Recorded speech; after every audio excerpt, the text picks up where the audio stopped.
विद्यार्थी मित्रों, सिद्धि हिंदी विद्यालय के इस YouTube चैनल में आप सभी का हार्दिक स्वागत है।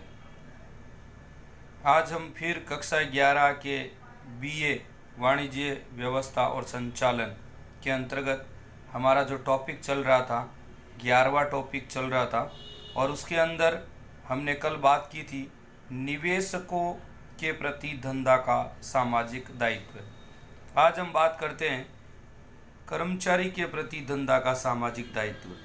तो इसमें सबसे पहले तो कर्मचारी के प्रति धंधा का सामाजिक दायित्व क्या है। किसी भी इकाई का कार्य करने के लिए कर्मचारियों की आवश्यकता होती है। कोई भी अगर आप संस्था, व्यवसाय, बिजनेस, व्यापार अगर प्रारंभ करते हो तो कर्मचारी पहले चाहिए। इकाई में कार्य दक्ष कर्मचारियों के बिना उद्देश्य प्राप्ति संभव नहीं है। ऐसा कहना जरा भी गलत नहीं है। कहने का मतलब बिना कर्मचारियों के हम कुछ नहीं कर सकते।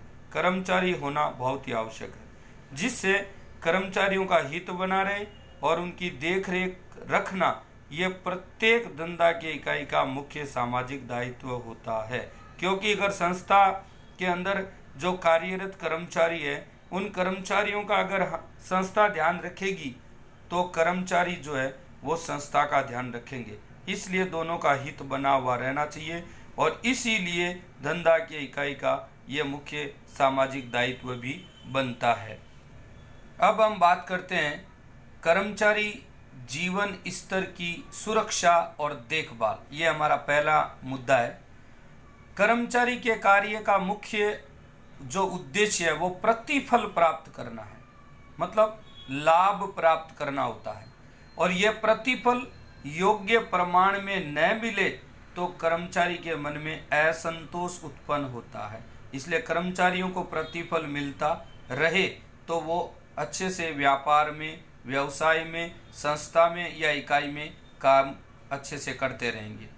इसके अलावा उनको मिलने वाला वेतन समय पर मिलता रहे, ये देखना कंपनी का, इकाई का, व्यापार का या बिजनेस का या व्यवसाय का दायित्व बनता है। इस तरह कर्मचारियों का शोषण न करना और उनको उचित और समय पर प्रतिफल प्रदान करना चाहिए, ये इकाई का मुख्य उद्देश्य होता है। क्योंकि अगर समय पर हम उनको वेतन यानी सैलरी देते रहेंगे तो वो हमारी संस्था से, हमारी इकाई से जुड़े रहेंगे और हमें उनका लाभ जो है वो मिलता रहेगा।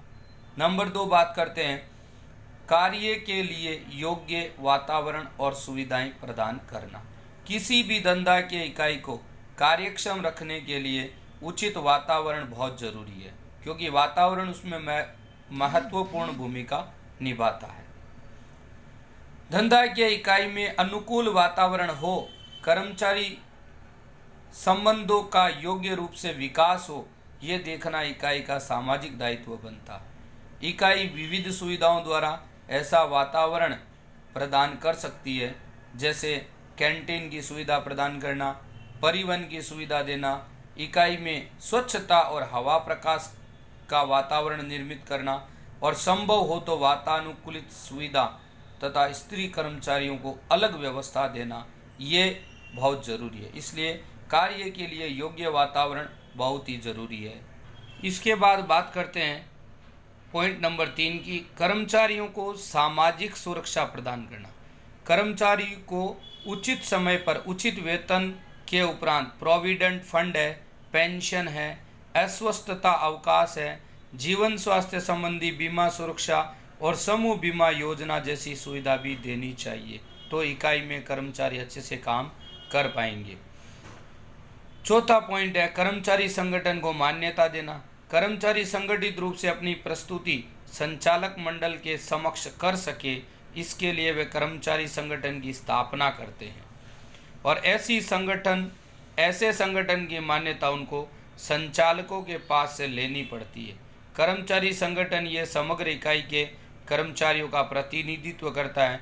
इकाई कर्मचारी संगठन की उचित मांग को स्वीकार करके कर्मचारी का उत्साह बढ़ा सकते हैं। कहने का मतलब है कर्मचारियों का संगठन बनाया हुआ होगा तो हर एक कर्मचारी अपनी बात इकाई के समक्ष रख सकेंगे, वो अपनी समस्या बता सकेंगे और कार्य को अच्छे से पूर्ण कर सकेंगे। नंबर 5, उच्च संचालकों का समाधानकारी मनोवर्ती रखना।